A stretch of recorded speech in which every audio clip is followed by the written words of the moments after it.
Hi കൂട്ടുകാരെ, ഞാൻ ഇന്ന് വന്നിരിക്കുന്നത് വളരെ എളുപ്പത്തിൽ ഉണ്ടാക്കിയെടുക്കാൻ പറ്റുന്ന ഒരു ഈവനിങ് സ്നാക്സാണ്. 5 മിനിറ്റത്തെ കാര്യമുള്ളൂ. നമുക്ക് ഏറ്റവും ഇഷ്ടപ്പെട്ട ഉള്ളിവട. ആ ഉള്ളിവട എങ്ങനെയാണ് ഉണ്ടാക്കുന്നതെന്ന് നമുക്ക് നോക്കാം. ആദ്യം തന്നെ നമുക്ക് എത്രയാണ് വേണ്ടത് അത്രയും സവോള നല്ലപോലെ കുഞ്ഞാക്കി തന്നെ അരിയുക. എത്ര കുഞ്ഞാക്കാൻ പറ്റുമോ അത്രയും തന്നെ കുഞ്ഞാക്കി അരിയുക. അത് ഞാനൊരു പാത്രത്തിലോട്ട് എടുത്ത് മാറ്റി വെക്കുവാണ്. ഇനി അതിലോട്ട് നമ്മൾ ഒരു ചെറിയ അളവിൽ ഉപ്പ്, നമുക്ക് ആവശ്യത്തിന് വേണ്ട ഉപ്പ് ആഡ് ചെയ്ത് കൊടുക്കുക. നമുക്ക് എത്രയാണ് വേണ്ടത് അത്ര എമൗണ്ടിൽ തന്നെ ഉപ്പ് എടുക്കുക. ഇനി അത് നല്ലപോലെ മിക്സാക്കി കൊടുക്കുക. അത്യാവശ്യം ആ ഒരു സവോള നന്നായിട്ട് ഉപ്പുമായിട്ട് മിക്സ് ആവുന്ന പരുവത്തിൽ നമ്മൾ നന്നായിട്ട് മിക്സ് ചെയ്യുക.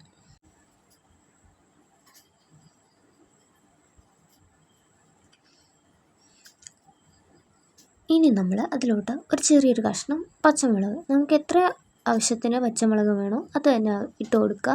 പിന്നെ ഞാനിട്ടത് കാശ്മീരി ചില്ലി പൗഡർ യൂസ് ചെയ്തത്. ഇനി ഇതിലോട്ട് 2 സ്പൂൺ അളവിൽ മൈദയും അതേപോലെ തന്നെ 1 സ്പൂൺ കോൺഫ്ലവർ ആഡ് ചെയ്തിട്ട് നന്നായിട്ടൊന്ന് മിക്സ് ചെയ്ത് കൊടുക്കുക. ആ ഉപ്പുമായിട്ട് മിക്സ് ചെയ്ത സമയം ആ ഉള്ളിൽ നിന്ന് തന്നെ കുറച്ച് വെള്ളമൊക്കെ ഉണ്ടാവും. അപ്പോൾ ആ വെള്ളത്തിന് വേണ്ടുന്ന ആവശ്യത്തിന് മൈദ നമ്മൾ ആഡ് ചെയ്ത് കൊടുക്കുകയാണ് ഞാനിവിടെ ചെയ്തത്.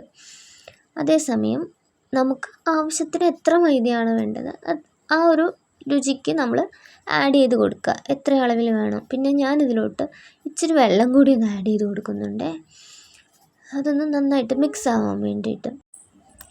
ഇനി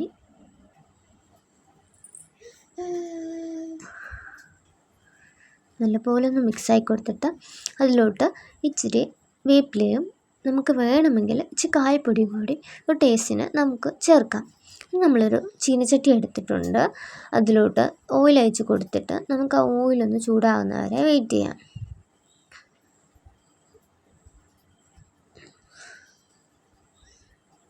ഇപ്പോൾ ചൂടായി വരുന്നുണ്ട് നല്ലപോലെ. ഇതിലോട്ട് ഇച്ചിരി കരിവേപ്പില ഇട്ട് കൊടുക്കാം. ഒരു ചെറിയൊരു ഫ്ലേവർ കിട്ടാൻ വേണ്ടിയിട്ടാണ് കേട്ടോ. കരിവേപ്പിലയുടെ പ്രത്യേക ഒരു സ്മെല്ലും അതൊക്കെ കിട്ടാൻ വേണ്ടിയിട്ടാണ്. ഞാൻ ചെറിയ ബോൾസായിട്ടാണ് ഉള്ളി ആഡ് ചെയ്ത് കൊടുക്കുന്നത്. കാര്യം കുട്ടികൾക്കൊക്കെ കൊടുക്കുമ്പോൾ ചെറുതാക്കി കൊടുക്കുന്നതാണ് ഏറ്റവും ബെറ്റർ. ഞാനത് നല്ലപോലെ കുഞ്ഞാക്കി തന്നെയാണ് ഇട്ട് കൊടുത്തത്, നമ്മുടെ മക്കൾക്കൊക്കെ കൊടുക്കാൻ വേണ്ടിയിട്ട്. ഇനി അതൊന്ന് വെന്ത് വരുമ്പോൾ നമ്മൾ തിരിച്ചു മറിച്ചും ഇട്ട് തന്നെ ഒന്ന് വേവിക്കുക. നല്ലപോലെ അങ്ങോട്ടും ഇങ്ങോട്ടും തിരിച്ച് മറിച്ചിട്ടും വേവിച്ചെടുക്കണം. അപ്പോൾ നമുക്ക് ക്രിസ്പി ആയിട്ടുള്ള നല്ല ഉള്ളിവട ഇവിടെ റെഡി ആയിട്ടുണ്ട്.